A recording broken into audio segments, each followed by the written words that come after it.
Access అనే private సంస్థతో తాజాగా చేసినటువంటి విద్యుత్ కొనుగోలు అగ్రిమెంట్ని చూస్తే చంద్రబాబు నాయుడు గారి అవినీతి అనేది మనకు స్పష్టంగా కనిపిస్తుంది. గతంలో వైఎస్ జగన్మోహన్ రెడ్డి గారి హయాంలో రైతులకు పగటిపూట 9 గంటలు నాణ్యమైన ఉచిత విద్యుత్ పథకాన్ని దీర్ఘకాలికంగా అమలు చేయాలని చెప్పి సెకీతో ఒక యూనిట్ విద్యుత్ కేవలం ₹2.49 మాత్రమే కొనుగోలుకి అగ్రిమెంట్ చేయడం మనం చూసాము.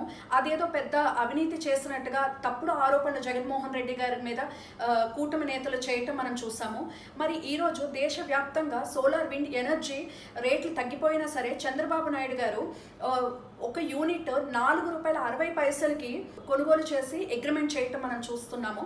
పైగా 25 ఏళ్ల పాటు ఈ ధరల్ని తగ్గించడానికి వీలు లేకుండా సీలింగ్ షరతులు విధించడం ఎంతవరకు సమంజసం?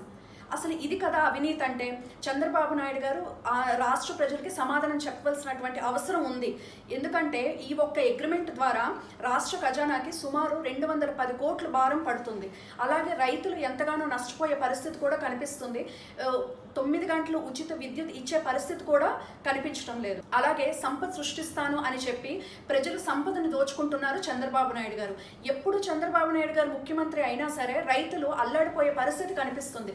ఎన్నికల ముందు విద్యుత్ ఛార్జీలు పెంచబోమని చెప్పి హామీనిచ్చి అధికారంలోకి వచ్చిన తర్వాత సుమారు 15,000 కోట్లు రైతులపైన భారం మోపినటువంటి పరిస్థితి మనం చూస్తున్నాము. ఇలాగే కానీ మీ అవినీతి పాలనను కొనసాగిస్తే తప్పకుండా ప్రజలు ఉద్యమాలు చేసే రోజులు దగ్గరున్నాయని కూడా ఈ సందర్భంగా తెలియజేస్తున్నాము.